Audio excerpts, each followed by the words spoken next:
Olá, bom dia a todos, bom dia Rio Grande do Sul, 11 horas e 34 minutos. Hoje é sexta-feira, dia 5 de junho. Veja agora então os destaques de hoje. Exclusivo. Novos vídeos de Dorildes Laurindo falando sobre a ação de brigadianos em Gravataí. Me deram tiro nas costas, um nas costas, um no braço aqui e a minha barriga aqui. Paguei a minha nota de bandida sem ser. A vítima teve morte cerebral. E você vai ver também os antecedentes de um dos PMs envolvidos na abordagem desastrosa.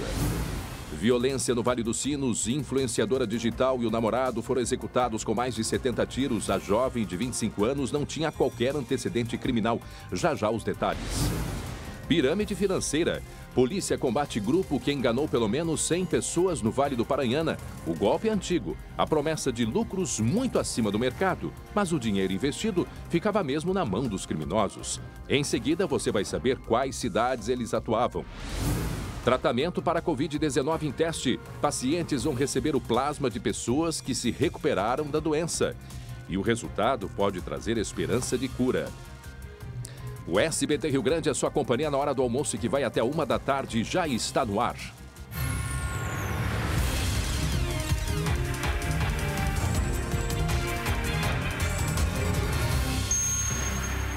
Você vai ver ainda hoje aqui com a gente os vídeos exclusivos da dona Dorildes. Lembra da costureira Dorildes falando sobre aquela abordagem dos brigadianos de Gravataí?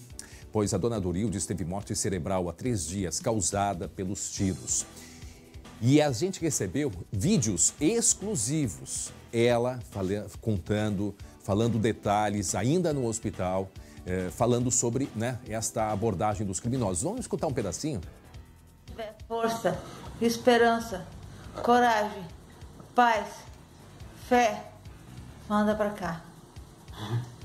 Valeu. Eu tô que nem peixe da gravata. Me deram tiro nas costas, um nas costas, tô metralha, um nos pulmão. Paguei a minha nota de bandida sem ser. Camada de responsável, né? Tá aí a dona Dorildes, né?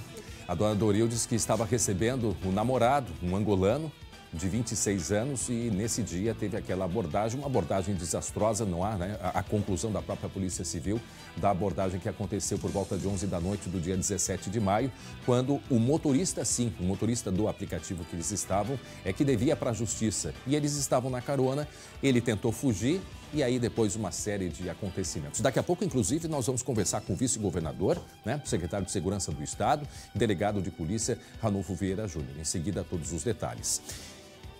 E você vai ver também que um dos PMs envolvidos nesta abordagem já tinha antecedentes graves, mas mesmo assim estava nas ruas, né? Em seguida a gente vai explicar. E atenção, mistério no Vale dos Sinos. Foi nesta madrugada. Pelo menos 60 tiros. Uma influenciadora digital e o namorado foram executados. Em seguida, a gente traz detalhes, foi na cidade de Araricá. Em seguida, os detalhes desta investigação. Muito bem, 11 horas e 42 minutos agora. Tem novidades também na investigação do caso, o menino Rafael. A Polícia Civil fez ontem, colheu novos depoimentos. E entre esses depoimentos, o do pai da criança de 11 anos, o menino que morreu na cidade de Planalto, no norte do estado. O delegado Joébert Nunes fala agora pra gente alguns detalhes desta etapa da investigação. Na manhã de hoje, foi tomado novamente o depoimento do pai da criança Rafael, pois nós tínhamos algumas indagações a fazer e também foram tomados depoimentos dos moradores da residência na qual foi deixado o corpo da criança, mas na verdade relataram que estavam de fato viajando e nada sabiam acerca dos acontecimentos. E também tomamos outros depoimentos durante a tarde e nós estamos agora trabalhando junto com o Instituto Geral de Perícias para promover a reprodução simulada dos fatos em data ainda a ser aprazada e certamente acreditamos que esta reconstrução dos fatos trará novos elementos à nossa investigação. Pelo que nós pudemos perceber, portanto, ontem foram tomados novos depoimentos, como disse, né, o delegado Nunes, não só dos moradores da casa ao lado onde o menino foi colocado. Era um pai que estava em São Paulo, né, estava em São Paulo fazendo um serviço para a própria filha e por isso que eles não estavam em casa. E nós obtivemos a informação de que essa casa, muitas vezes, ela era cuidada, quando esse senhor viajava, era cuidada pela própria dona Isa, né, que é a mãe da Alexandra. E também foi ouvido ontem, mais uma vez, o pai, né, o pai do menino de 11 anos, o pai do menino Rafael. Pois sobre o depoimento, né, do Rafael e também algumas outras colocações, outros elementos sobre a investigação, eu vou conversar agora ao vivo com o doutor advogado Daniel Toneto, que é representante do pai do menino. Desde já eu agradeço, doutor Toneto, pela sua disposição em conversar com a gente. O senhor me ouve bem? Bom dia. Bom dia, ouço perfeitamente, muito obrigado pela oportunidade. Logicamente que foi um depoimento muito triste, foi o primeiro depoimento que ele deu após saber da morte do filho. Era o único filho dele, ele tem uma dor imensurável, uma dor infinita. Entretanto, agora se trabalha para que esse homem que perdeu um filho, além da dor dessa perda, não tenha também a dor da injustiça.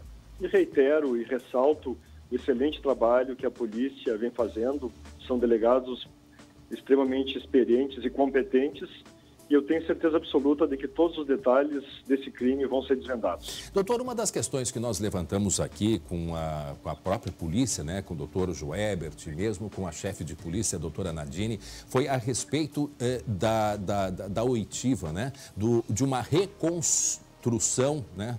Não se fala agora, não sei por que reconstituir, mas reconstrução da cena do crime. E a pergunta que a gente sempre fez, por que no calor ali da confissão, ela não foi levada imediatamente, como por exemplo aconteceu no caso do caso Bernardo, né, da Edelvânia, que foi levada até o local, para que a Alexandra, naquele momento, já desse algumas pistas do que aconteceu. Isso não foi realizado naquele momento. O que o senhor acha a respeito?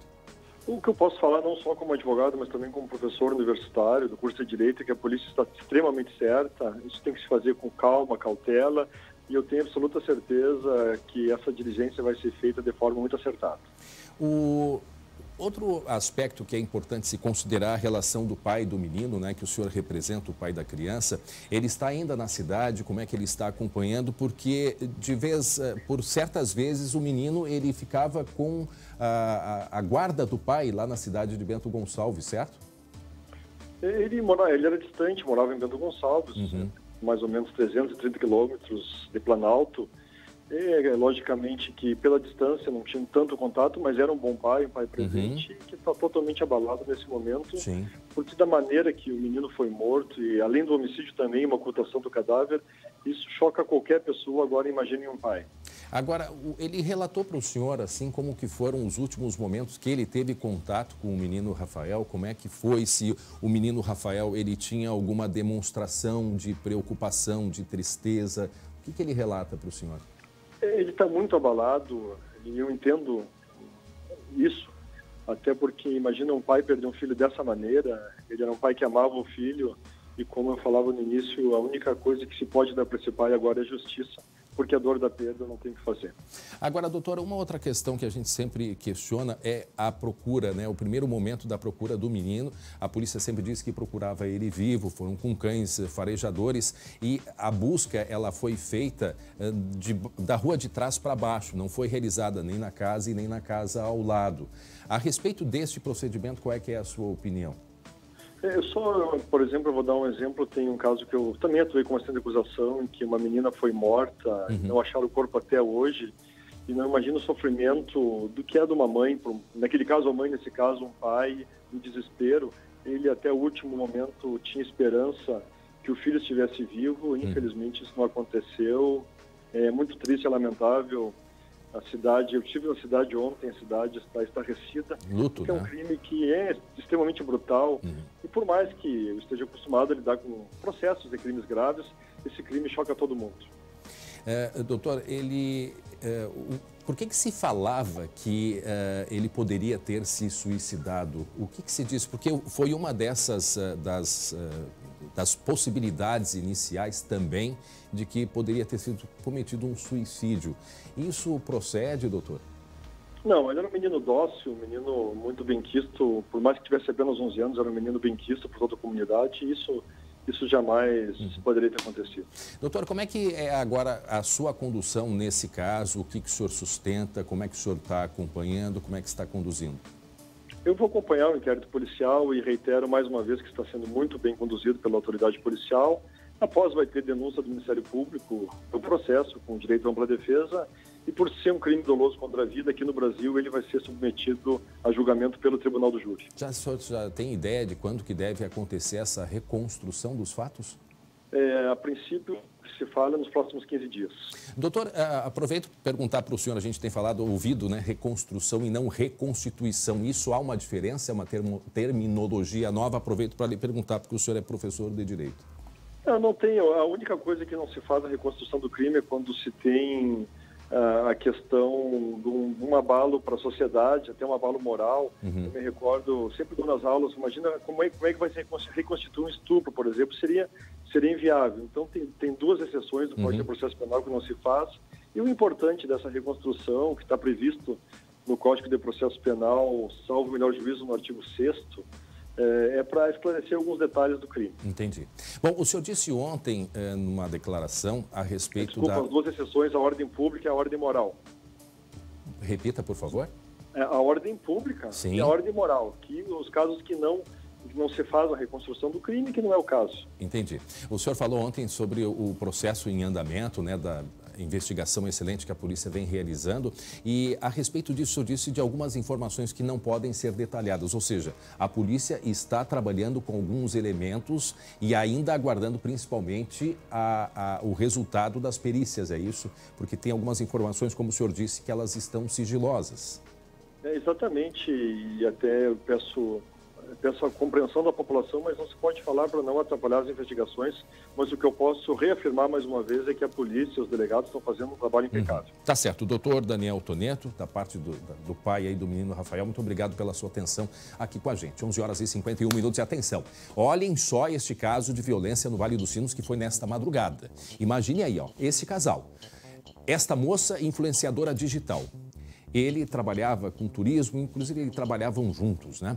O casal foi executado nesta madrugada com mais de 70 tiros. Isso aconteceu na pequena cidade de Araricá, no Vale do Sino, cidade que fica do lado da cidade de Sapiranga, onde dias atrás aconteceu a morte de uma jovem, lembram? Pois foi nessa cidade de Araricá, que foi morta pelo ex-namorado. Pois esta jovem aí de 25 anos, uma influenciadora digital, ela não tinha nenhum antecedente criminal. O namorado, de 32 anos, ele respondia sim por posse ilegal de arma. O colega Lucas Abate tem mais informações a respeito deste caso e vai detalhar para a gente agora, né, Lucas? Bom dia.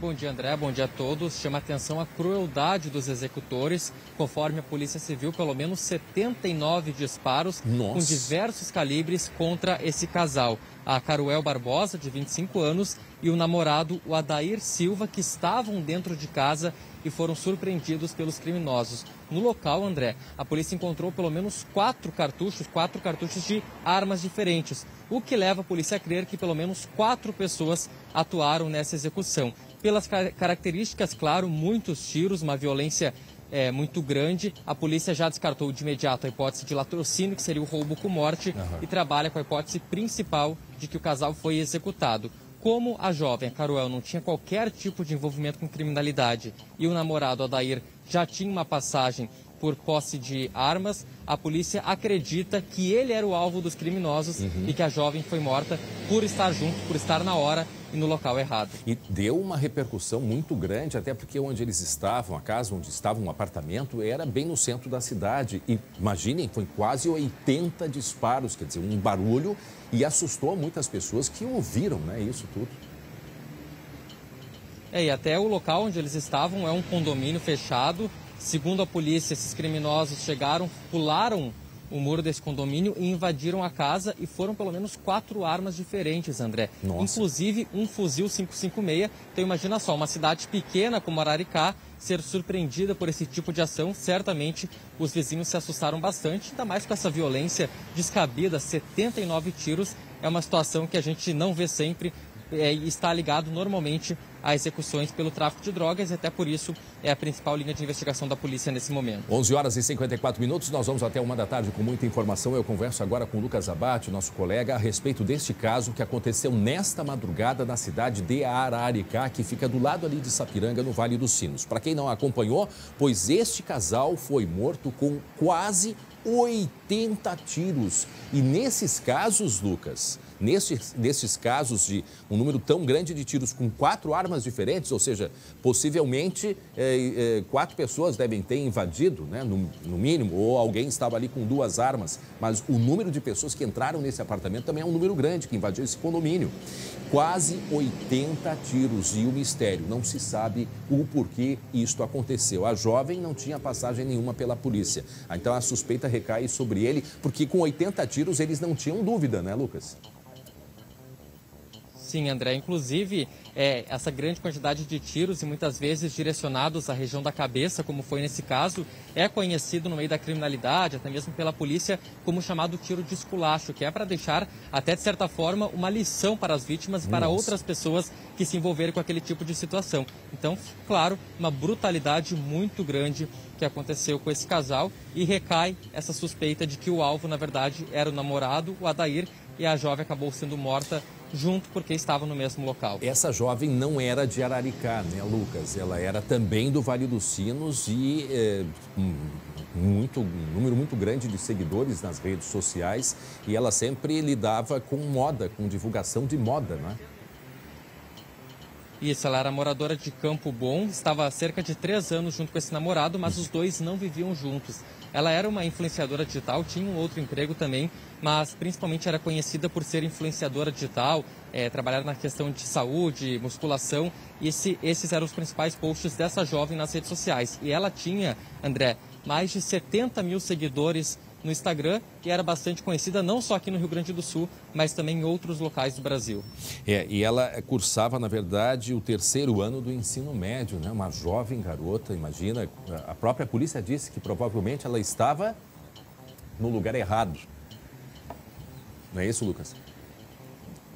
Isso, André. E até agora a gente tem uma declaração do delegado Fernando Pires Branco que explica como foi a circunstância desse crime. Vamos acompanhar. Foram executados na noite de ontem, por volta das 11 horas, com 79 disparos, pelo menos, de diversos calibres, 9 milímetros, calibre 40, calibre 12 e 5,56, que é um calibre geralmente utilizado por fuzis, né? E, enfim, um crime violento e com características de execução. Muito bem, agora, portanto, segue a investigação, mas é assustador. Quase 80 tiros disparados contra esse casal nessa madrugada na cidade de Araricá. Daqui a pouco a gente traz outros detalhes e outras informações a respeito deste caso. E eu vou falar agora justamente com ele, Lucas Abate, sobre um outro assunto, que nós temos agora outras imagens exclusivas da declaração da dona Dorildes. Vamos recuperar agora a história, 11 horas e 57 minutos. A dona Dorildes, uma costureira, 56 anos, conheceu pela internet esse rapaz aí que é da Angola, mas morava, técnico em radiologia, morava em Goiás. Se conheceram pela internet e agora, na metade de maio, ele veio conhecê-la. E aí ele veio, foi recebida por ela, ele 26 anos, combinaram alguns passeios porque o sonho dele era conhecer Gramado, mas ao invés de irem a Gramado, eles resolveram primeiro conhecer o litoral. Isto foi no final de semana de 16, 17 de maio. No dia 17 de maio, domingo, o casal que contratou um aplicativo de carona para voltar da praia e ir para a serra, mas tinha que passar pela região metropolitana, quando passou por volta de 11 da noite na cidade de Cachoeirinha, começou o drama. Drama que terminou em morte. Esta senhora, ela está morta. Antes da gente mostrar algumas declarações dela, vamos seguir com a sequência quando eles estavam em Cachoeirinha, 11 da noite, no banco de trás e na frente o motorista. O que aconteceu, Lucas? Cerca de 15 minutos, André, em que eles saíram de Cachoeirinha e o motorista, o Luiz Carlos, que era foragido da polícia, continuou fugindo até o trecho de Gravataí, onde eles chegaram cerca de 15 minutos depois, portanto, por volta das 11h15. Foi nesse trecho de Gravataí, André, que eles chegaram em uma rua que eles não tinham mais saída, então o carro parou e os três desceram do veículo quando começou o tiroteio. Mas três antes, policiais estavam nessa ação e dispararam em direção ao casal. Antes disso, em Cachoeirinha teve uma primeira abordagem. Na verdade, o sinal estava vermelho, era dentro da cidade, não era na rodovia. E viram ele passando pelo sinal vermelho. Foi nesse momento que a polícia identificou o motorista ou ela já estava atrás dele? Como é que foi isso? A informação que foi repassada posteriormente pela Brigada Militar, André, é que os policiais já estavam monitorando esse veículo, sabiam que pertencia, esse carro, essa Palio Weekend, pertencia ao motorista Luiz Carlos, que era um foragido da Justiça. Não se sabe se a perseguição começou efetivamente porque eles identificaram que era aquele carro ou se porque esse motorista furou o sinal vermelho. O que se sabe é que a partir desse sinal vermelho, o motorista começou a fugir em alta velocidade, até conforme o relato do Gilberto, por vezes passando dos 170 km por hora, e essa primeira viatura perdeu o contato com esse veículo, não conseguiu mais localizar, mas passou informação para outros policiais que estavam na região, dizendo que havia um carro em alta velocidade passando por aquele trecho. Então não teve uma primeira... 15 minutos depois foi que esse veículo... Não teve uma primeira abordagem. Ali foi o momento em que identificaram o carro, passou no sinal vermelho e aí teria a partir disso começado a perseguição. Aí chegaram em Gravataí. Em Gravataí o que aconteceu? Em Gravataí eles chegaram em uma rua que eles não tinham mais para onde sair, então os três desceram do carro. O motorista de um lado e Gilberto e Dorildes estavam no banco de trás e desceram pelo outro lado. O motorista Luiz Carlos tentou correr e conseguiu até por um certo tempo fugir da polícia, mas Gilberto e Dorildes, assim que desceram do veículo, foram atingidos pelos disparos e ficaram feridos ali no local. Na sequência, o Luiz Carlos também foi preso, mas ele não foi baleado. Bom, o Luiz Carlos, o motorista, foi preso, que é o que devia para a justiça. Na parte de trás, desceram, portanto, do carro a Dorildes e o namorado Gilberto. E aí, segundo os relatos do próprio Gilberto e depois a investigação da Polícia Civil, houve uma série de acontecimentos com troca de tiros. Ela levou quantos tiros, Lucas? Pelo menos 4 tiros cada um, André. Essa informação não se sabe exatamente porque no Gilberto, pelo menos, algumas balas ainda ficaram alojadas no corpo. Então, pelo menos 4 disparos foram identificados em cada um deles. E a gente lembra, foram 35 tiros efetuados pelos policiais, informação da própria Brigada Militar, além dos 8 que acertaram Gilberto e a Dorildes, alguns outros acertaram também uma casa que fica próxima ao local, pelo menos 2, invadiram uma casa de uma senhora que mora junto com a filha, uma senhora viúva que mora junto com a filha, e o disparo atravessou a janela e acertou inclusive o quarto onde essa aposentada estava no momento. E agora a gente vai mostrar, Lucas, essa senhora infelizmente teve morte cerebral, ele e o Gilberto foi liberado depois de 12 dias preso injustamente, e nós temos agora imagens exclusivas da dona Dorildes no hospital, ainda quando ela estava em condições de falar, não é verdade? Explica pra gente.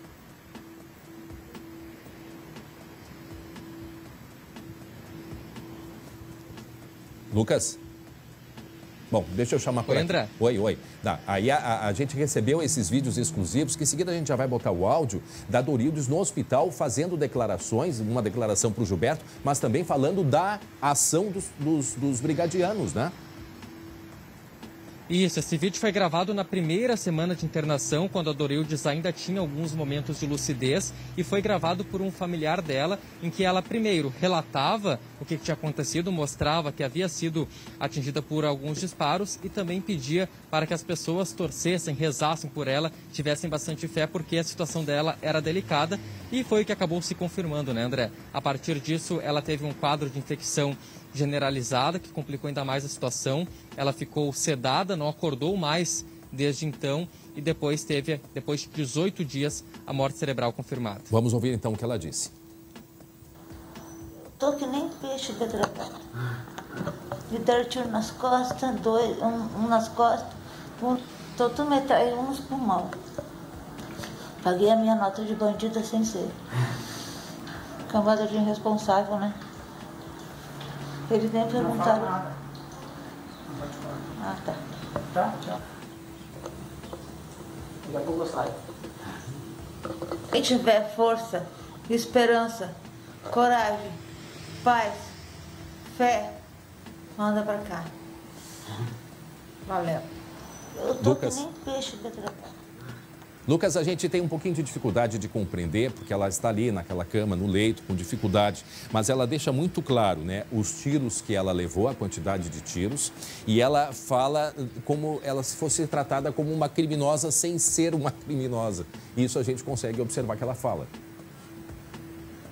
E até foi um relato que, sem ser gravado, ela também comentou para os familiares em algumas visitas, dizendo que, além de toda essa situação, esse constrangimento de passar por uma abordagem, ela foi agredida pelos policiais, já ferida e algemada no chão. E é um relato muito parecido, André, com o que foi passado pelo angolano, pelo Gilberto, que disse que também passou por essa situação, que inclusive relatou que ouviu por várias vezes que iria sangrar até morrer. E até chama bastante atenção, porque os dois nunca conversaram, André, desde a abordagem até a soltura do Gilberto, os dois não conversaram em nenhum momento. E os dois com um depoimento bastante semelhante com relação às agressões. E daqui a pouco o Lucas vai trazendo uma reportagem. O passado de um desses 3 soldados, né, Lucas? Uma reportagem sobre ele já tinha vivido uma situação parecida, Lucas? 3 situações parecidas, André. Uma, inclusive, que ele já foi condenado a 7 meses de prisão, mas mesmo assim permanecia trabalhando nas ruas porque estava aguardando um recurso na justiça. Muito bem. E daqui a pouco a gente também vai conversar sobre este caso com o vice-governador, delegado de polícia, Ranolfo Vieira Júnior, que é secretário, né, de segurança aqui do Rio Grande do Sul. Daqui a pouco o Lucas Abate com a reportagem e a gente conversando então com o delegado Ranolfo, o vice-governador do estado, Ranolfo Vieira Júnior. Muito bem. Agora, 12:05, vamos conferir os números do coronavírus aqui no Rio Grande do Sul. Um novo site da Secretaria de Saúde, agora bem mais didático para a gente conseguir observar. A base de dados, no dia 4 de junho, tá? Foi atualizado ontem, portanto, atualizado ontem às 5h16 da tarde. Essas atualizações acontecem na parte da tarde. Número de confirmados no Rio Grande do Sul, 11.010 casos. Levando em consideração que a Universidade Federal de Pelotas está fazendo uma pesquisa e indicou que o número pelo menos é 3 vezes maior. Então dá para a gente ter uma ideia que já estamos com 30 mil, né, confirmados, casos confirmados no Rio Grande do Sul. Mas temos um número bastante positivo, 74% já se recuperou. Então, 8.160 recuperados. Tá? Em acompanhamento, temos aí 2.574. O que preocupa? A taxa de ocupação de leitos UTI em geral. Não o número de Covid, né, de pessoas que estão com a Covid. Por que isso? Nós temos um número, nesta época, todos conhecemos no Rio Grande do Sul, esse período de inverno, período de chuva, período de umidade, como está agora, aumentando, né, as doenças respiratórias. Por isso, tem esta preocupação da ocupação de leitos de um modo geral. E nós temos aqui, ó, total de municípios 312, isso chega a 63% do Rio Grande do Sul. E olha só, hospitalizações, esses 1.704 representam hospitalização por causa da Covid. Isso dá 15% de 11.010, que é o número de confirmados. Tá? Então, nós temos 15% de ocupação no que se refere a respiradores, então temos um número ainda tranquilo aqui no Rio Grande do Sul, com uma mortalidade de 2,3 a cada 6 mil habitantes. Em nível nacional, o nosso número ainda é muito alto, cerca de 6 pontos, né? Esta mortalidade, esse índice de mortalidade é o número que foi apresentado em países, por exemplo, como da Europa. Portanto, painel de coronavírus, 11.010 casos confirmados aqui no Rio Grande do Sul. Por falar nisto, uma pesquisa internacional entre 16 países mostra que o Brasil é o que mais sofre de ansiedade por causa da pandemia. Nesse período, aumentou a procura por atendimento psicológico. Vejam só. Depois de 2 meses de isolamento, esta atriz começou a sentir falta de ar. Em uma consulta online, descobriu que não era Covid, mas ansiedade. Fui atendida por uma psicóloga também muito atenciosa, que fez uma consulta de mais de 1 hora comigo e me tranquilizou muito, me deu várias dicas para eu continuar nesse isolamento sozinha. E agora já voltei a estar melhor. A Michele encontrou apoio na plataforma Tume, que oferece teleconsulta gratuita.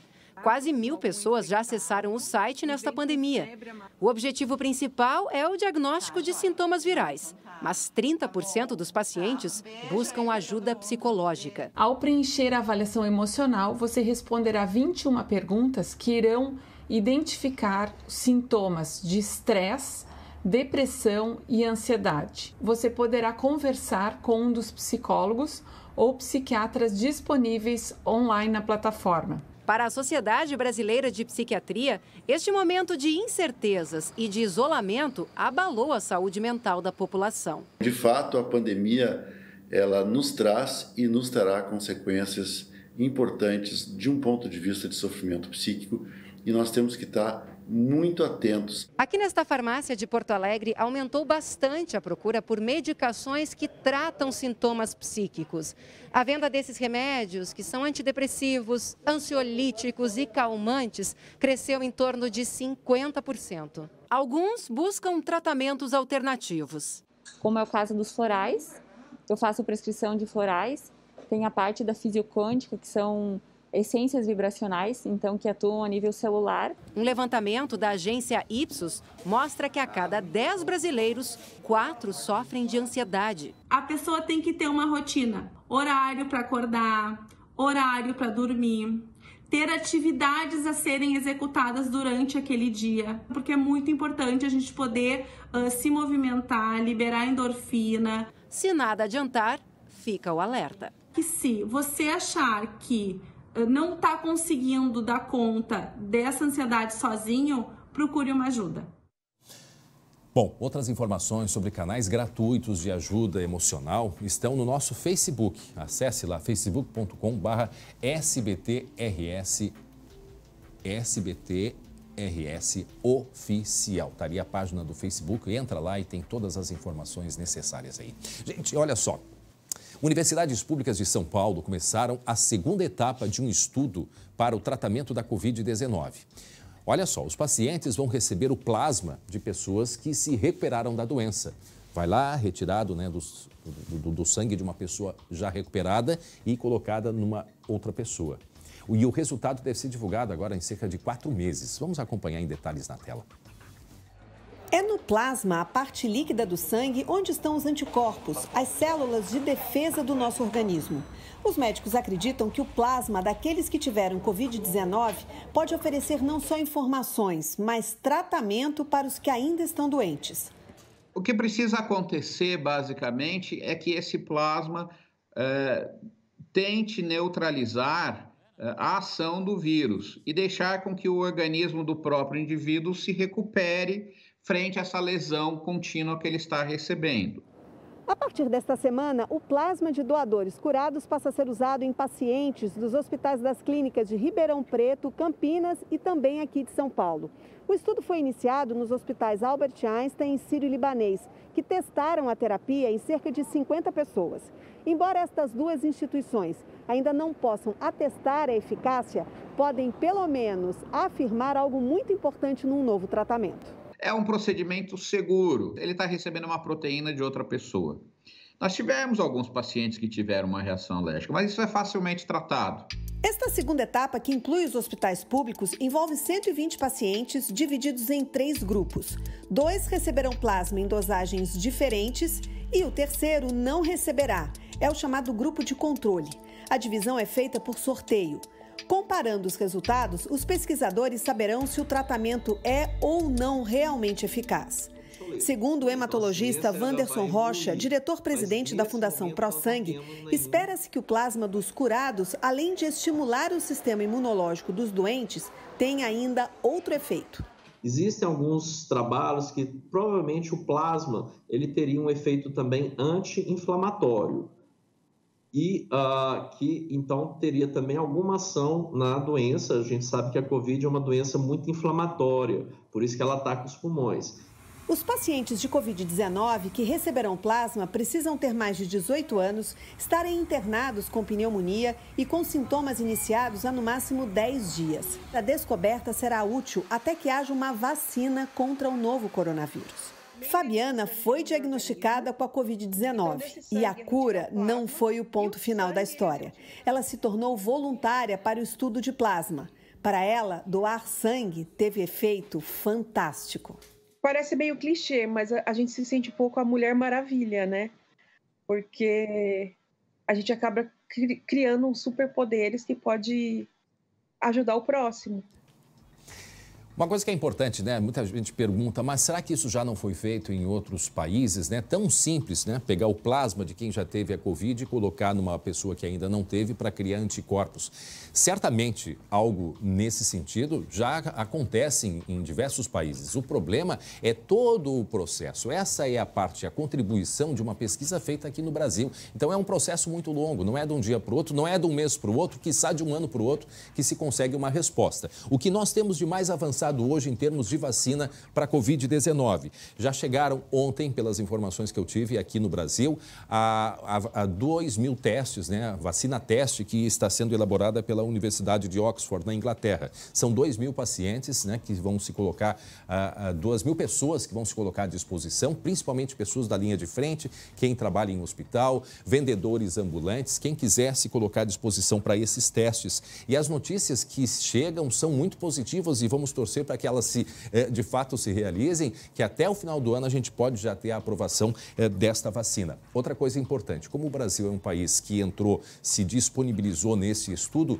seria um dos primeiros países também a serem beneficiados com a distribuição dessas doses, que deve custar menos do que é o valor hoje da vacina contra a influenza. Portanto, essas algumas informações que a gente vai continuar certamente acompanhando aí, porque que notícia que nós queremos dar que já teremos uma vacina contra a Covid-19, não é verdade? Deixa eu ir lá para a redação de conversar com o Glauco Paza. Uma loja de autopeças foi assaltada em Pelotas.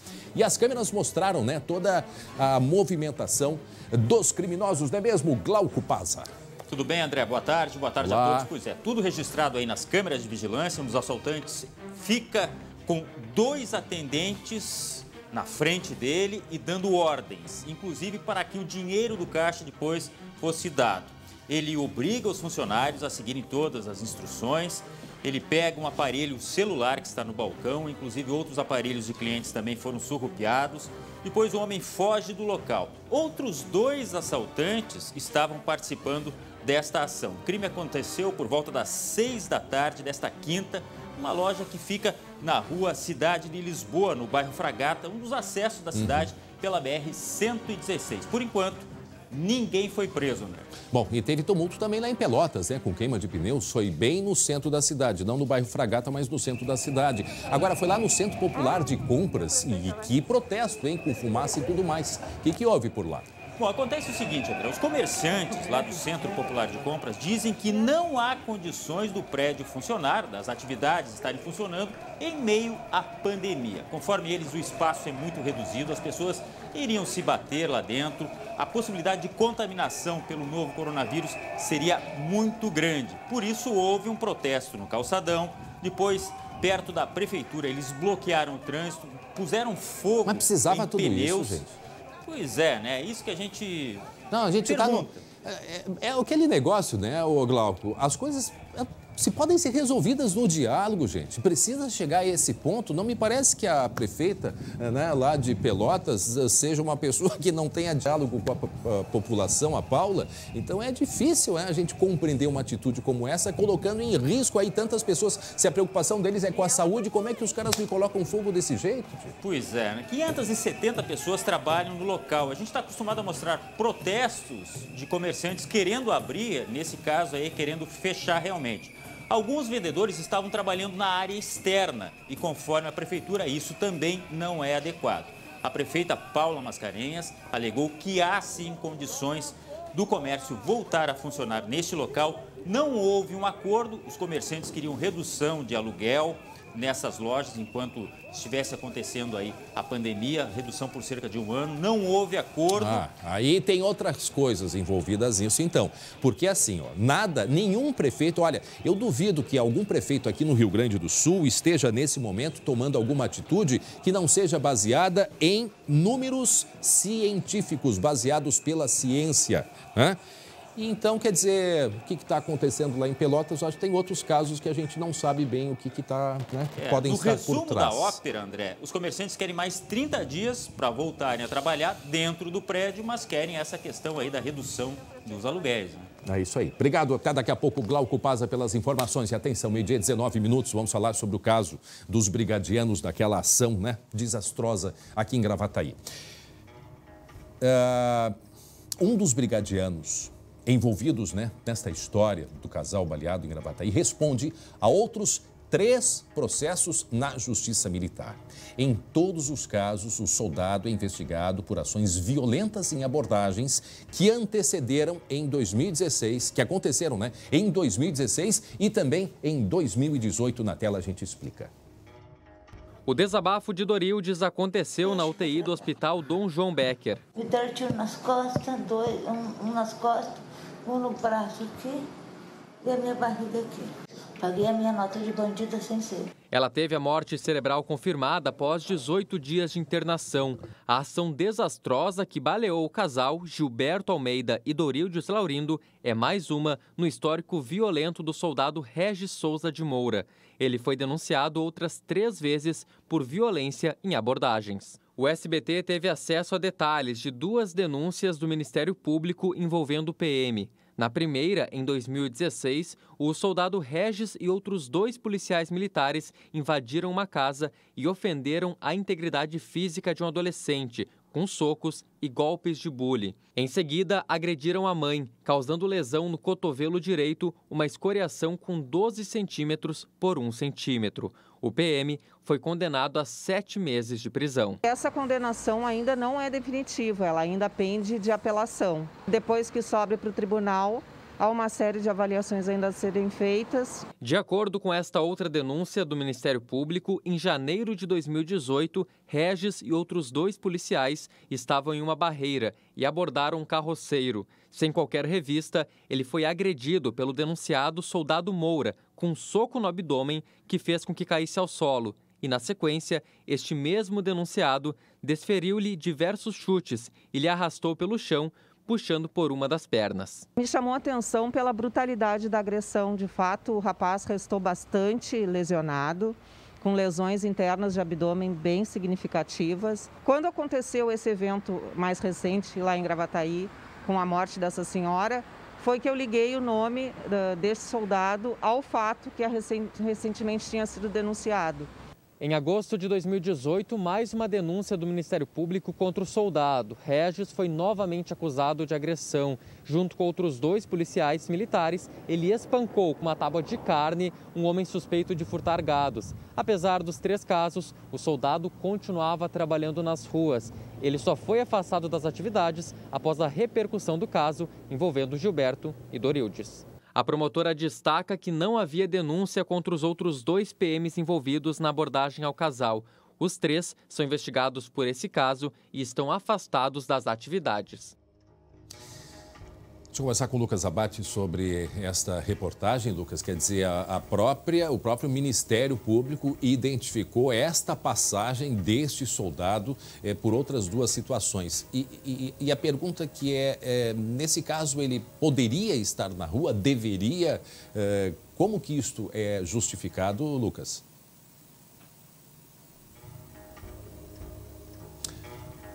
Lucas, a gente está com um corte. O Lucas, a gente não está te ouvindo, Lucas. A gente não está ouvindo. Liga o microfone, Lucas. Eu acho que precisa ligar o microfone. Agora. Não, ainda não temos o Lucas. Bom, enquanto isso, enquanto a gente faz o ajuste, está aí a dona Dorildes. E olha, daqui a pouco nós vamos conversar com o vice-governador, né? O delegado de polícia e secretário de segurança aqui do Rio Grande do Sul, doutor Ranolfo Vieira Júnior, justamente, né? Porque a própria Polícia Civil, que o delegado Ranolfo conhece tão bem, a própria Polícia Civil fez uma rápida investigação sobre esse caso, né? Concluindo ali que os 2 não tinham absolutamente nada a ver, né, com o motorista, que era o motorista que devia, né? Ele que deveria contas para a justiça porque era um foragido. Então, nós temos dúvidas, sim, e nós salientamos, já estamos salientando há muito tempo, assim, temos maior respeito pela Brigada Militar, mas é uma questão pontual, sim, que ela precisa ser observada, até porque, né, a Brigada Militar cuida, né, também da nossa segurança. Então, são duas pessoas que estavam ali na carona, numa situação que o homem, o motorista, passava de 100 km por hora, desesperado. Eles não tinham, de fato, o que fazer. Agora eu consigo, né, o contato com o vice-governador, delegado Ranulfo Vieira Júnior, também secretário de Segurança do Estado. Delegado, boa tarde por nos atender, conversar com a gente aqui no SBT. O senhor me ouve bem? Sim, estou ouvindo bem. Boa tarde, André Har. Boa tarde àqueles que estão nos assistindo, estão em suas casas nos assistindo, né, no programa SBT Rio Grande. Mais uma vez é um prazer, uma satisfação muito grande conversarmos com você. Delegado, a gente que agradece sempre. A Polícia Civil, que o senhor conhece tão bem, fez uma rápida investigação, inclusive indicando, né, a soltura aí do Gilberto, que ficou 12 dias preso injustamente. Pela Brigada Militar ainda é feita uma investigação sobre esses 3 soldados. O que o senhor pode nos dizer a respeito disso, uma vez que nós agora mostramos uma reportagem que um deles já tinha pelo menos 2 fatos de violência aí no passado. Como é que o senhor está acompanhando esse caso aí? O que o senhor pode trazer de novidade para a gente, por favor? Eu vou tentar fazer uma síntese, né, muito breve a respeito desses fatos. O fato em si, a abordagem aconteceu lá no dia 17 de maio, e logicamente entrou normalmente aí nas ocorrências, foi lavrado um auto de prisão em flagrante contra o Gilberto, a vítima Dorildes, também ferida, foi internada no hospital. Enfim, todo o atendimento, acredito eu que há uma semana atrás que houve essa conclusão, né, de que se tratavam de 2 pessoas que não tinham nada a ver com o crime, por assim dizer. Tão logo isso foi feito pela Polícia Civil, essa conclusão, o Gilberto acabou, então, sendo colocado em liberdade, e aí sim acende a luz para a segurança pública. Opa, para aí, tem alguma coisa errada nessa ocorrência, e a partir daí, então, começamos a acompanhar um olhar mais acentuado nesse fato. Sendo que na última quarta-feira, no dia 3 de junho, então, ocorre o falecimento, né, da Dorildes. Bom, isso. A partir daí, sim, então, naquele dia, fomos várias vezes procurados pela imprensa, não quisemos nos manifestar, até em respeito à família da Dorildes, né, até porque queria fazer um contato antes com essa família. Então, logo, então, feito lá, realizados os atos fúnebres na quarta-feira. Na quinta-feira, então, no dia de ontem, fiz esse contato, conversei, então, com a Marjorie, que é a irmã da Dorildes. Também, logo após, fiz um contato com o Gilberto, né, que é o angolano, que também teve uma participação como vítima. O que o senhor disse para eles? Essa ocorrência. Em realidade, eu tinha 3 objetivos aí com essa ligação. O primeiro deles era, em nome do governo do Estado do Rio Grande do Sul, expressar nossa solidariedade, primeiramente aos familiares da Dorildes, lamentar sobre todos os aspectos esse episódio e, da mesma forma, no mesmo sentido, falei com o Gilberto. O primeiro, então, o objetivo era esse. O segundo objetivo, para ambos, para a família do Gilberto, era colocar o Estado do Rio Grande do Sul à disposição, qualquer coisa que eles necessitem, enfim, coloquei em contato direto com o gabinete do vice-governador, ficando à disposição deles. E, por fim, o terceiro objetivo desse contato era tranquilizá-los no sentido de que essa apuração seria uma apuração lisa, transparente, como costuma acontecer sempre aqui no Estado, né? Eu não posso, neste momento, não devo e não vou fazê-lo, né? Não vou me antecipar aquilo que está sendo feito num inquérito pela Polícia Civil e no outro inquérito policial militar pela nossa Brigada Militar. Não vou fazer juízo de valor, mas já se tem muito presente que essas duas pessoas, uma ferida e a outra morta, foram mortas de maneira injusta, pois não tem qualquer contra então houve um erro, né? Não, com relação às vítimas, sem dúvida alguma, nós temos que compreender agora a ocorrência como um todo. Doutor Ranolfo, né? doutor Ranolfo. E aí, só um pouquinho, André, que eu acho que é importante. Após essa ligação e dando seguimento a isso, contatei também o nosso comandante-geral da Brigada, e aí depois de nos reunirmos, chegamos à conclusão de que, neste momento, o melhor desse inquérito policial seria avocar esse inquérito policial para a Corregedoria da Brigada Militar. O que está sendo feito no dia de hoje, essa notícia eu estou trazendo aqui em primeira mão para vocês. Importante. Isso está sendo feito no dia de hoje, então, mais uma vez demonstrando absoluta isenção e apuração da verdade real dos fatos. Então, estes eram os objetivos, né, da minha ligação, do meu contato com a Major, irmã da vítima do Orildes, e também com o Gilberto. Muito bem. O colega Lucas Abate, que acompanhou todo esse caso, tem uma pergunta para o senhor. Lucas. André, delegado Ranolfo, eu queria saber, a gente vê essa situação, o soldado envolvido, que tinha 3 passagens, eu transmito a pergunta para o senhor. Eu queria saber, delegado, qual é o protocolo de afastamento de policiais envolvidos em ocorrências desse tipo? Ele quer saber, o Lucas, qual é o protocolo para o afastamento de policiais em situações como essa que a gente observou.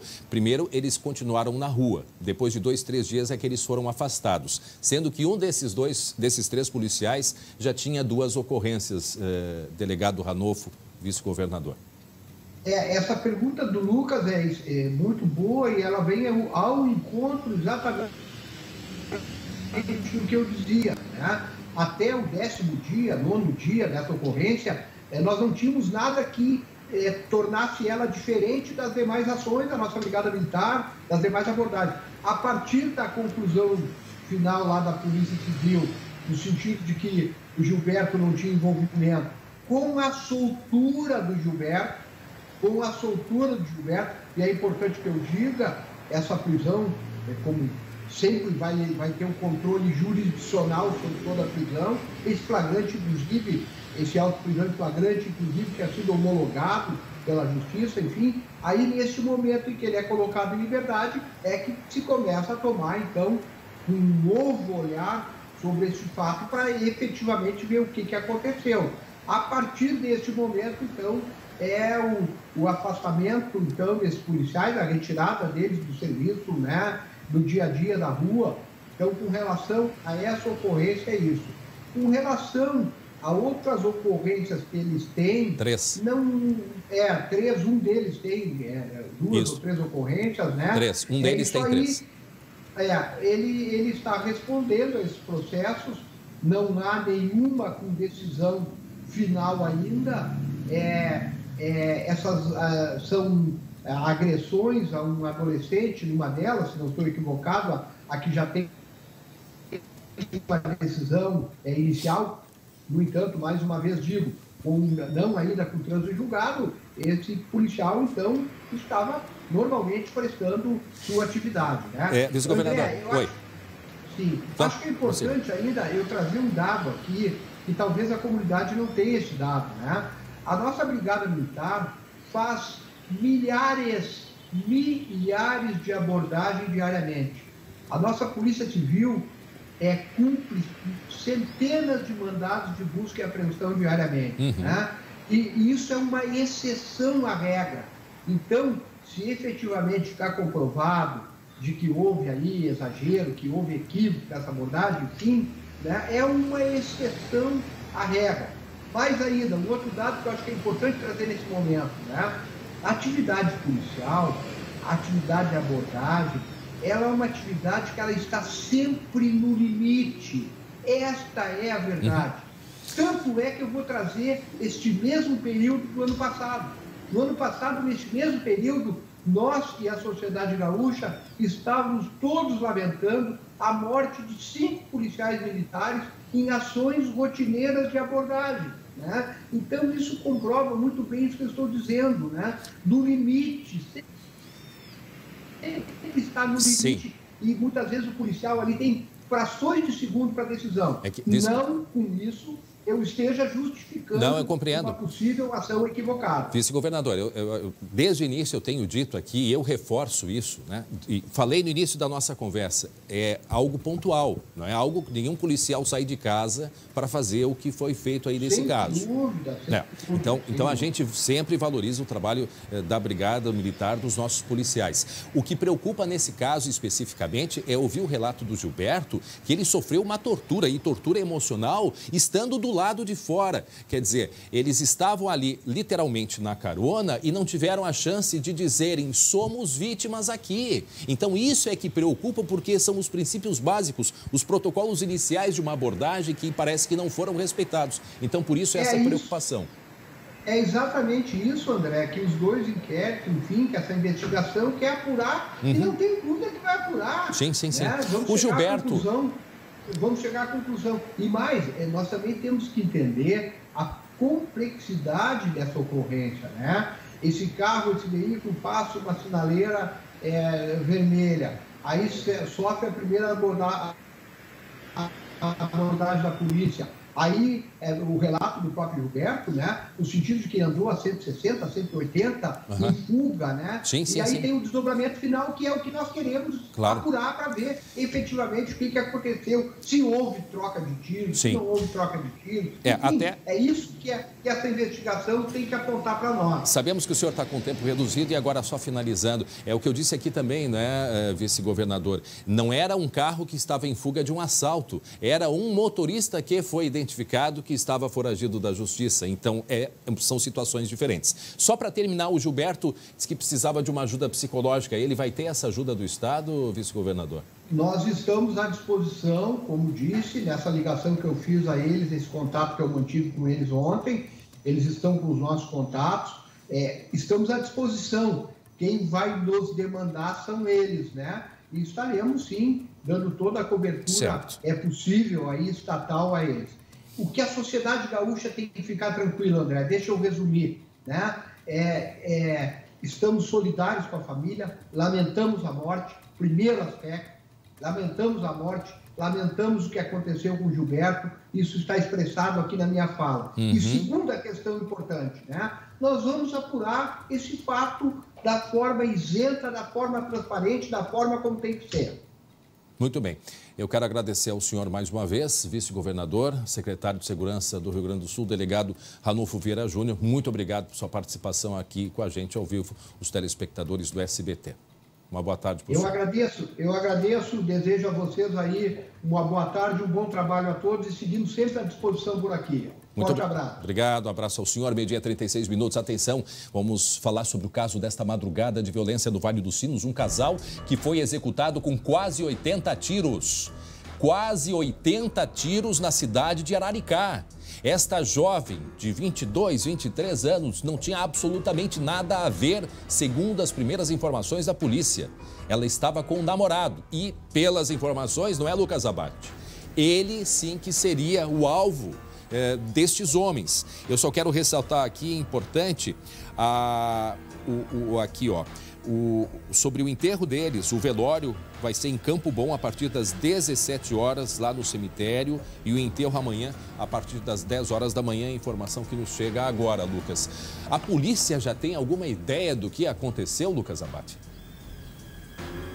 Pois é, André, sobre as circunstâncias do crime, se sabe que pelo menos 4 pessoas invadiram a casa onde estava o casal em Araricá por volta das 11 horas da noite e passaram a efetuar diversos disparos contra a Caruel e também contra o Adair da Silva. Eles foram surpreendidos nessa ação, estavam dentro de casa e nem imaginavam que esses criminosos pulariam o muro do condomínio e iriam invadir a casa para matá-los. Mas, por enquanto, sobre as hipóteses, motivações, a polícia ainda não tem muitas informações, André. A principal linha é que esses criminosos queriam executar o Adair, que é o namorado da Caruel, porque ele tem antecedentes criminais por porte ilegal de arma e também por uso de moeda falsa. Então, a principal linha é que o alvo era ele e ela acabou sofrendo junto por estar no mesmo local. Meio-dia e 38 minutos. Agora converso com o Lucas Abate sobre esse crime que aconteceu nessa madrugada na cidade de Araricá. A cidade de Araricá, Lucas, que há pouquinhos dias já tinha vivido o drama daquela jovem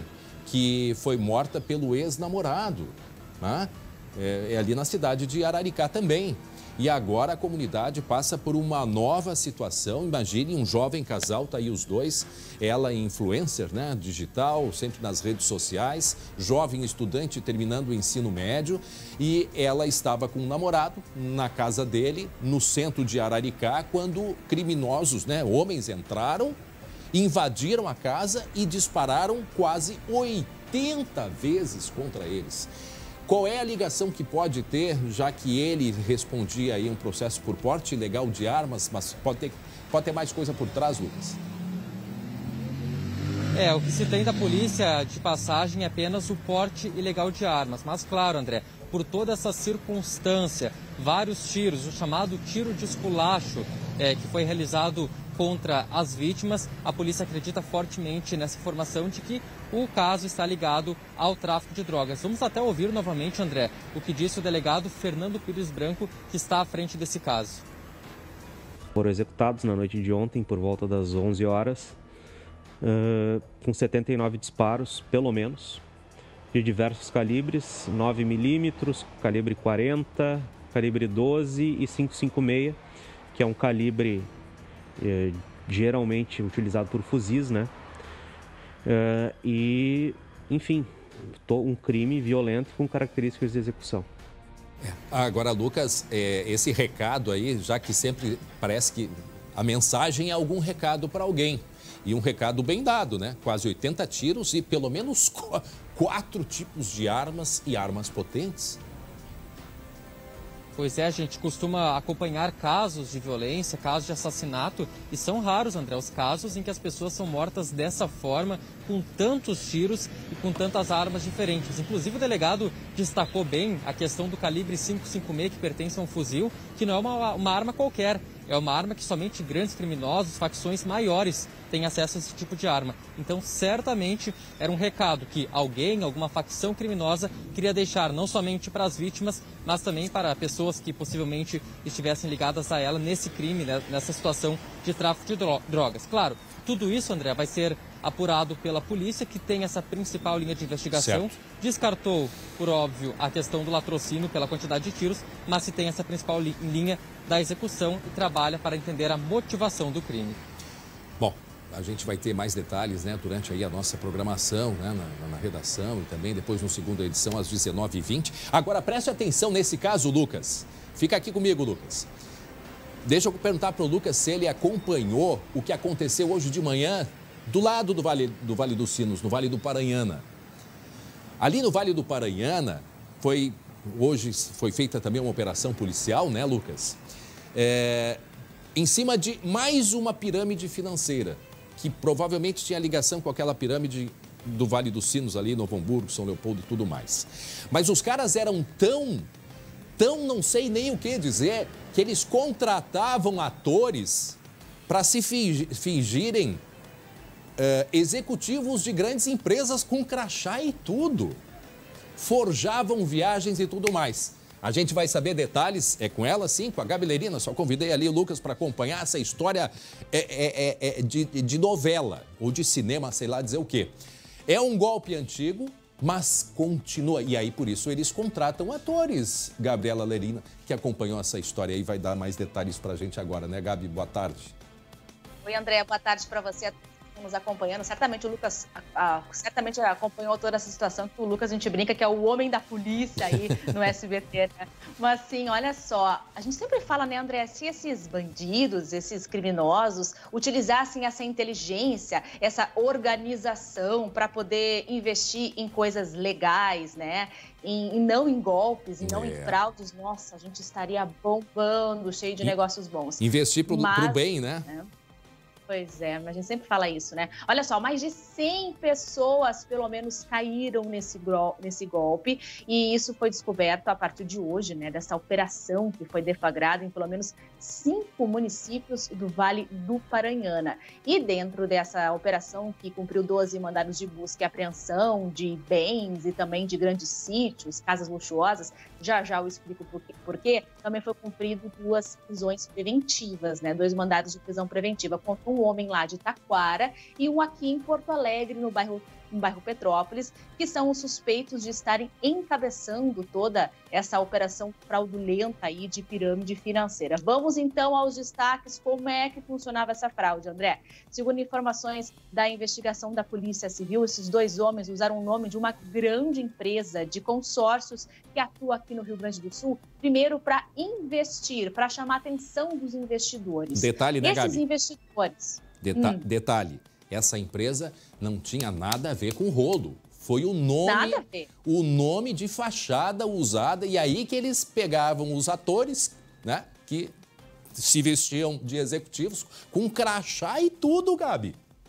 Olha, viajaram, participaram de negociações, olha, eles se puxaram dessa vez, né, André? Enfim, então eles atraíam esses investidores /vítimas e diziam o seguinte negócio para eles, ó, a gente tem aqui informações privilegiadas do mercado imobiliário e nós sabemos que vão ser vendidas, vão ser colocados à venda imóveis grandes, luxuosos, caríssimos. Nós sabemos disso de forma antecipada e nós sabemos também que já tem lá na ponta clientes, grandes empresários que querem adquirir esses imóveis. Portanto, para essas vítimas, para esses investidores, eles diziam, como a gente sabe antes que isso vai acontecer, quanto mais tempo antes a gente comprar esses imóveis, melhor vai ser o valor, menor vai ser o valor que nós vamos pagar, maior vai ser o nosso lucro lá na hora de vender. E aí que entravam os tais atores, que eram contratados para fazer viagens, participar de reuniões, tudo lá com crachá bonitinho, se passavam de funcionários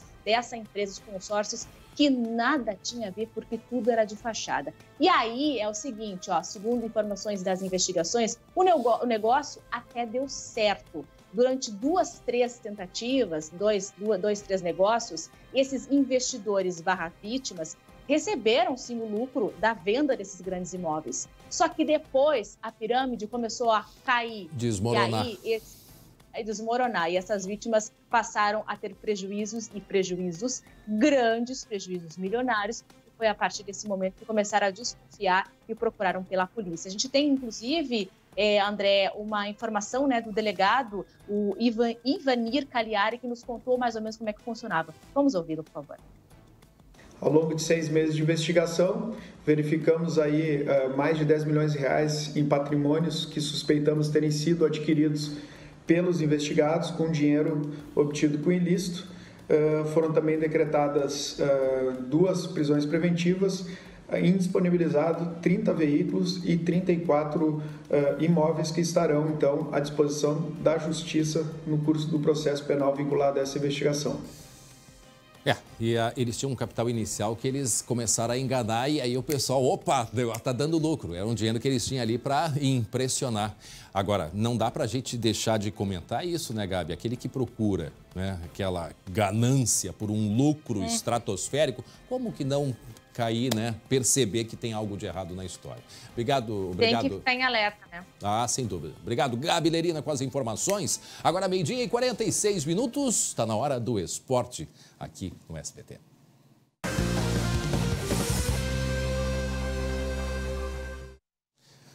Para Biscoitos Zezé, carinho que tem de família. Eu já estou com o meu aqui preparado, meu irmão Glauco Paz. A dupla Grenal está treinando e mantendo as regras de distanciamento, mas tem jogador que está aprontando fora do expediente. Que isso, Glauco? Que história é essa aí? E aí, que rolo esse, hein, André? Opa! Bom, eu começo dizendo o seguinte, a dupla Grenal já está cogitando de pedir para a prefeitura para que os treinos sejam ampliados. A possibilidade de treino com bola, aquele contato entre os jogadores. Mas assim, o que foi esse rolo aí, digamos? Rodrigo Lindoso, que é jogador do Internacional, que ele é volante, tá? Teve um boletim de ocorrência registrado por um vizinho dele reclamando das festas no condomínio em que ele mora. O Rodrigo Lindoso nega isso, diz que não fez festa alguma, que está respeitando a quarentena, que recebeu apenas alguns parentes em casa. Ele ficou sabendo desse boletim de ocorrência, comunicou ao Internacional, que verificou, deu total apoio ao jogador. O jogador, inclusive, já contratou um advogado. Isso seria realmente uma questão de vizinhos. O Inter disse que pelo retrospecto do jogador, pela conduta profissional dele, confia totalmente no Lindoso. O fato é que se tornou um caso de polícia, infelizmente, né? Essa coisa de vizinhos, que a gente está acostumado a ver que acontece por aí. Mas Glauco... Está atrapalhando. Agora assim, não adianta a gente querer fugir da questão sanitária, né, do momento de pandemia. Recebeu esses familiares, da onde que vieram, ficar em quarentena, são várias perguntas que daqui a pouco coloca em risco todo um trabalho, né, de uma equipe, quer dizer, tem que ficar de olho. O pessoal acha que é brincadeira, mas não é. Não estou dizendo que é esse caso aí, mas a coisa é séria. É assim que pode se entrar o primeiro foco dentro do grupo, por exemplo. Pois é, isso teria acontecido cerca de 20 dias atrás, tá? Bom, o síndico do prédio, isso é uma peça importante, se colocou ao lado do Rodrigo Lindoso. Então a gente não vai fazer julgamento de nada aqui, vai esperar que as coisas se desenrolem, o Lindoso está se explicando, enfim. Tá? Mas essa foi a situação colocada. Tem vizinho que tem razão, mas tem vizinho também que está meio por aqui nessa quarentena e está irritado demais, né, Tem vizinho mala, né? Agora, falando em pandemia, tem um golaço do Thiago Galhardo, jogador do Internacional. Olha só, ele vai promover uma live neste domingo, tá? Com o Guilherme Grings, que é um cantor, e nesta live eles vão sortear camisas, chuteiras, luvas para o torcedor. E o objetivo é arrecadar donativos para distribuir não só para pessoas necessitadas, da população em geral, como também para os colegas do Thiago Galhardo. Isso mesmo, dos jogadores que têm mais necessidade. Ele até mandou um recado para a gente. Vamos ver aí. Fala André, fala Glauco. Passando aqui para agradecer o carinho por nos ceder esse momento aqui para que possamos convidar. Próximo domingo, dia 7 de junho, 1h da tarde, eu e o cantor Guilherme Grings estaremos fazendo uma live beneficente em busca de ajudar o próximo e arrecadar o máximo de alimentos possíveis. Temos já 5 patrocinadores, iremos começar com 5 toneladas, 1000 frascos de álcool em gel e dentro disso teremos vários sorteios. Já posso adiantar que chuteira, luva, camisa dos jogadores. Então terá muita música, muitas doações, vibrações positivas para que possamos arrecadar o máximo de coisas possíveis para que possamos doar 50% para ajudar a própria classe, o atleta profissional e os outros 50% as instituições necessitadas que o Dunga e o D'Alessandro estão vendo. Então, desde já, o meu muito obrigado. Aguardo vocês todos lá, dia 7 de junho, no domingo, 1h da tarde. Um abraço. Aí, Galhardo, que legal, gol, hein? Que legal. Baita gol. Jogadores do interior vão ser beneficiados também por essa iniciativa aí. E para terminar, hein, André? Que bacana. Abração para o Galhardo, que quis, né, divulgar aqui com a gente também. Aqui na Muito SBT. legal. Parabéns mesmo, viu? Muito jóia. Olha só, você queria? Queria. Sim. Queria, porque já tem dono, tá? Tá. É a Esther Fishborn, participou da nossa live ontem. Olha aí. Mandou a melhor mensagem, eu vou repetir rapidinho aqui, ó. Se enrola na bandeira do Grêmio, beija a garrafa de cerveja, já higienizada, com álcool gel, estilo Kahneman e Jeromel, põe a camisa do Grêmio no cachorro, grita para os vizinhos colorados ouvirem, canta o hino bem alto. Esse áudio no grupo do WhatsApp também vai ser mandado. Vai ter live no Instagram e é o Grêmio. Essa foi a frase vencedora do nosso desafio. Esther, e fique ligado Fishborn, que tem mais. Fique ligado na nossa programação. Esther, parabéns. Legal, abraço, Glauco Paza. Muito bem, a gente está... Não adianta, né? O álcool gel tá por tudo aqui, ó. Valeu, Glauco. Um abraço. E olha só, eu tenho um recado muito legal para vocês. Olha só, chegamos no mês mais romântico do ano. E os biscoitos Zezé acreditam na importância, né, de espalhar o amor e trazer um pouco de alegria para esses dias complicados, né? Esses dias aí de pandemia, de algumas notícias, né? Enfim, a gente tem que enfrentar. E é isso, né, que aborda na campanha do Dia dos Namorados, né, que você pode conferir nas redes sociais, @biscoitos_Zezé. Nós também acreditamos na importância de demonstrar afeto e valorizar quem está do nosso lado. E às vezes, um gesto simples já dá conta do recado, como por exemplo, olha só, um belo café da manhã, quem sabe com pão de mel, com o folhado doce e outros produtos deliciosos da Biscoitos Zezé. Pode fazer um chá da tarde também, nesses dias aí, agora de frio, né, do final de semana, um chá da tarde às 5 para ela, olha que bonito. Aí tem o Dia dos Namorados também, então surpreenda quem você ama com os produtos da Biscoitos Zezé. Carinho que vem de família há 52 anos, vieram lá de Portugal e cá começaram a construir uma história bonita lá por Pelotas, no sul do estado. Beijo grande a toda a família Zezé. Lembrando que Biscoitos Zezé é carinho que vem de família. Deixa eu deixar aqui meus biscoitos. Zezé, agora 12h53. Olha só, daqui a pouquinho você vai ver a solidariedade em meio à pandemia. Empresas e pessoas, voluntários, unidos para matar a fome de quem precisa. Tem cada iniciativa bacana. Olha, tem um colega nosso aqui da TV, não virou reportagem, mas pode virar. É o Matheus.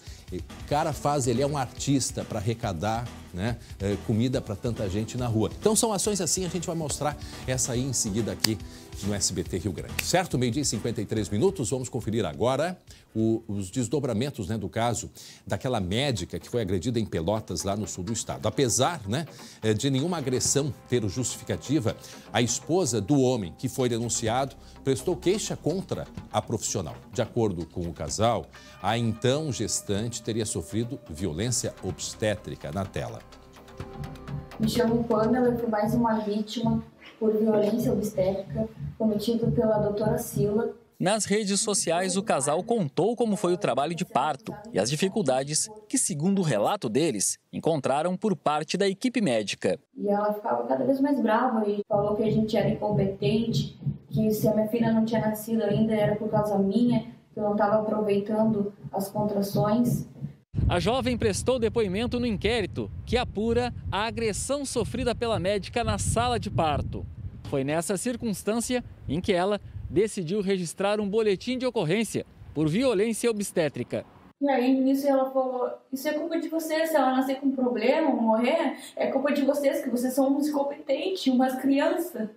A médica não quer mais falar sobre o caso, mas em entrevista à nossa equipe na última terça-feira, ela deu sua versão sobre o ataque. Eu fui nocauteada, esse foi o termo. Eu me desacordei, eu caí no chão e eu só fui acordar depois que eu fui socorrida por alguns colegas. Eu nunca vou na minha vida esquecer a frase que ele falou, que ele tinha um 38 e um 42 e que ele ia me dar um tiro e que eu não ia sair viva de lá. Mesmo que isso fosse verdade, isto justificaria um ato dessa intensidade, dessa natureza? As mulheres de Pelotas, do Rio Grande do Sul e do Brasil, achariam justificável que, por exemplo, outra mulher fosse agredida pelo seu companheiro se ela tivesse tido algum tipo de conduta inadequada em relação a ele? No mesmo vídeo divulgado, o marido, que já havia feito queixa na polícia contra a médica no domingo passado, admite ter se excedido. Quando partiu assim para risco de vida ou morte, eu saí de mim. Eu perdi a cabeça, eu empurrei a doutora. Eu estou sendo acusado pela doutora Sila por estar armado, por ameaça e agressão. Mas não foi bem assim que as coisas aconteceram. Eu não tenho orgulho do que eu fiz, mas não é nada disso que ela está falando. A Delegacia da Mulher só vai se pronunciar sobre os casos após a conclusão dos inquéritos. Já a direção do hospital vai abrir uma investigação preliminar para esclarecimento do fato, até para decidir se cabe uma sindicância médica. A Universidade Federal de Pelotas repudia o ato de violência sofrido pela médica e deve apurar os fatos em sigilo. E, assim que tivermos o resultado desse processo, então nos manifestaremos novamente.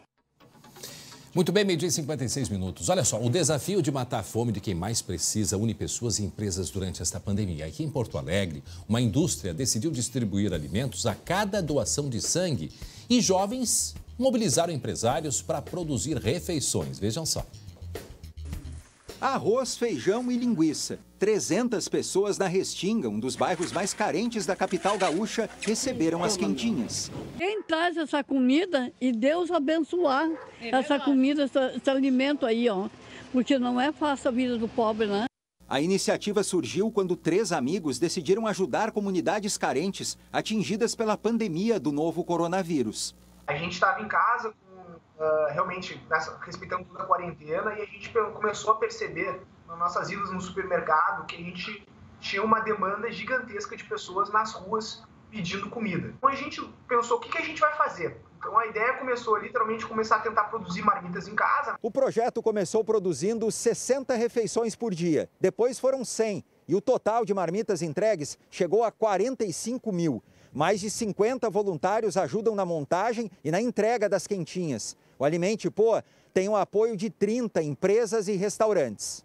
Uma delas é a Organic, do Grupo Brasil Bev. A fábrica de bebidas já distribuiu 1.700 refeições. Estou buscando um meio de como a gente alimentar mais, como a gente continuar esse projeto e crescer isso. Que a gente alimenta o corpo das pessoas, mas o doar alimenta a alma, né? Outra ideia uniu 2 doações, de comida e de sangue. A cada bolsa coletada, a Isabela, indústria de massas e biscoitos, entrega 500 pacotes de alimentos. A gente se sensibilizou e sente que o nosso papel é muito além do que só oferecer alimento para a população. A doação de sangue com certeza ajuda muitas famílias e muitas pessoas que estão passando essa necessidade no momento atual. 410 toneladas de produtos já foram distribuídas em todo o país e mais de 8.000 bolsas de sangue foram doadas. Em Porto Alegre, a coleta é feita pela Santa Casa. A gente segue convidando a população para doar, porque é uma causa bastante necessária, nobre e que faz diferença na vida das pessoas. É isso aí é um trabalho de formiguinha, cada um fazendo a sua parte. Olha só, eu vou mostrar aqui uma coisa, eu falei do meu colega, sim, é o nosso editor-chefe, está aqui falando no meu ouvido agora, ele não está sabendo, tanto é que eu vou mostrar no meu telefone e não vem dizer que o meu telefone está quebrado, sim, ele está. Mas olha só, o Matheus, ele gravou nas redes sociais e ele está arrecadando doações e comprando diversos alimentos aí, olha só, ele dubla. Vamos escutar ele aqui, ó.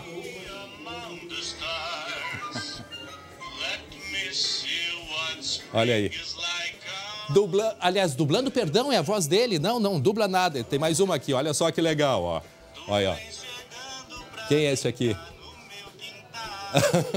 E através disso ele já comprou diversos alimentos, olha só que bacana. É um baita talento, hein? Viu só? Muito talentoso e um coração enorme. Então tá, e é isso aí, corações assim aqui, a gente vai tocar pra frente esse estado. A gente fica por aqui, bom final de semana a todos, às 19h20, segunda edição.